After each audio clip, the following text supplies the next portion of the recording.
Welcome to the iATAC Soccer Podcast, an educational resource for parents and players focused on soccer development. We sit down with top players, coaches, and industry experts to explore their journey to greatness in the game. Our mission is to provide insights and guidance to take players and coaches to the next level. I'm Michael Wright. And I'm Chris Martinez. Together we have a combined 50-plus years of coaching, training, and playing experience, spanning from youth soccer to the professional level. Today we're joined by Cori Dyke, a standout defender for the Orlando Pride and one of the NWSL's rising soccer stars. From her early days in Colorado's youth soccer academies to competing on numerous youth national teams, Cori's journey has been defined by hard work and a relentless drive to succeed. At Penn State, she became the program's all-time appearance leader and was named the 2023 Big Ten Defender of the Year. Drafted by Orlando in 2024, she wasted no time making an impact, helping the team capture both the NWSL Shield and Championship in her rookie season. In this episode, we'll dive into her path to the pros, her approach to the game, and what's next as she continues to elevate her career. Stay with us. This is a conversation you won't want to miss. All right. Cori, well, thank you for joining us today. Super excited to have you on board with us and to get all these amazing insights from you and your experience as a player. And I think just right out of the gate, we're going to jump right to it. We're going to talk about your journey in soccer, where it started for you, how old were you when you started to play, different clubs you played on, so on and so forth. So if you can touch on those things to get us going, that would be fantastic. Sure. Well, first off, super excited to be here. Thanks for having me, guys. Wow. I mean, it really has been a journey. I started playing from the moment I could walk, really, from when I could touch a ball. So probably around 4 years old, growing up in Fort Collins, Colorado. And then I moved to Denver, Colorado, when I started to, I think, get a little more serious about soccer. I think Mike jokes about the phone call that he got from my mom about trying to find the right team that suited me. So I really initially have to shout out her for all the work that she did and invested from such a young age for me. And I started off playing at Real for you guys, which was awesome.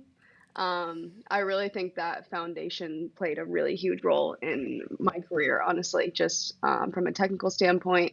I feel like I learned a lot, grew a lot. And then as I got older, I moved to Rush.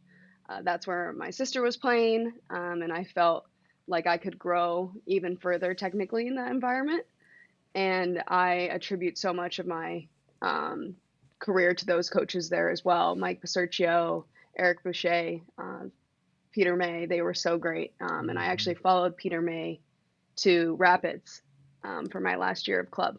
So had an incredible club experience. Can't say enough great things about the youth environment that we have in Colorado. That's great.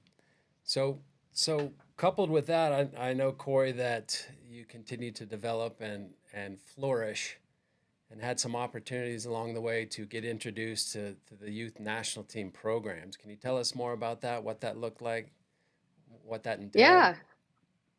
Yeah, I was really blessed to have those opportunities from a young age, starting at U14 all the way up to currently with the U23s and now full team, because that's technically my age group now, which is crazy. But I think it started with, we had training centers back then where we would have U.S. coaches come in and get together a group of players that were performing well with their clubs, and they could get a closer look at those players for talent identification. And then when we were playing ECNL, we would go to showcases, and there would be U.S. soccer scouts there as well, just kind of identifying top talent. So kind of through those two avenues, I was able to get invited into camp, and then based off my performance at those U.S. soccer camps, I would get invited back. And I met a lot of amazing players through that avenue, grew a lot as a player as well, had some really cool experiences traveling overseas as well with those teams. Yeah, Cori, I want to jump back a little bit from the U.S. national team. I just want players out there to understand that, I mean, to reach that level is amazing, but there is a lot of work that you put into your technical side of the game. Talk about how you got so comfortable with the ball. I had a chance to coach you when you're, like you said, when you were young, you moved from Fort Collins, your mom called me, said, we're looking for a team, all that stuff. And I knew right away you love to have the ball, right? But you don't snap your finger and all of a sudden your feet are just like our magic feet, right? Explain a little bit about what you did at younger ages to really try and master the ball. What was it like in your house? What was it like around your garage door or wherever you spent time trying to master the ball, so people get a sense of the comfort? I mean, if you watch Cori play, she loves the ball at her feet and get out of a lot of trouble. And I'm telling you, she was Defender of the Year. We'll get to this, but I coached her, and she was a very offensive player. And so I saw the comfort that you had. I want the young female players to understand out there what it looks like. Can you get into that a little bit? Yeah, no, for sure. I mean, I think from a young age, like the biggest thing was just reps, like the repetitions, the time on the ball, like getting on the ball as much as you possibly can. How did you do it? And How yeah, did you do it? What were the around reps looking like? How did you do it? around the house, like Yeah. I mean, I had my sister, and like I said that to you guys before. I attribute so much of my success to her Okay. because I mean, she was the world's best training partner, and we would play together all the time, front yard, backyard, in our basement. We used to do 1v1s against each other all the time. Yeah. We had that banned for a while because we got too competitive. Our Nice. parents were like, you can't do Love that it. anymore because you're getting in Breaking fights. items. Yeah. And then I think we also did a lot of soccer camps growing up, whether it was the foot ability camps, the core soccer camps. Like I think we did as many of those as we could. And they focused so heavily on foot skills. I think those were a huge part for us as well. From those really younger ages, just the more we could get on the ball and practice those things, like that's the prime time to learn and to Yeah, set that but foundation. I wanna repping is one thing, but taking those reps into a competitive sister versus sister, one-on-one battle, get knocked down, maybe even go upstairs and cry, all of that is the mix, right? It's the Hmm. beautiful mix that I really want young players to understand, is that it's doing the reps right, so you're not doing the reps wrong, Hmm. okay? And then it's doing it in a competitive format where you're going to fail a lot, but then you learn from all those mistakes, and then all of a sudden you just burn your sister.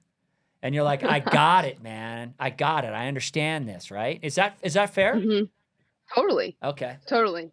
Yeah. And I think both are important. You need to test yourself in those challenging environments, and then that's when you can correct, but also in an environment where it's maybe safer to fail when you're learning those things as well. You kind of need both when you're building those skills. Yeah. So, Okay, good. so as far as a player, you really touched on the technical side there and kind of how your development started. There's other super important parts of the game, other pillars, so to speak. The tactical, you have the physical side of the game, you have the psychological. For you in your development, how did you tap into these other areas, and what were some of the things that you did to bring these areas out? Yeah, I mean, I think, like we said, the technical foundation through the younger years was huge. That was definitely the most important thing. And then as you get older, it becomes more heavily tactical, physical, psychological, even. I think my progression was through the later years of club was when the tactics started to get heavier, Okay. especially with the national team as well. And Right. then I think the jump from club to college was a big tactical jump. That would probably be the biggest thing that I would say. Um, and so I think watching film was a big part of that, and having those discussions with your coaches.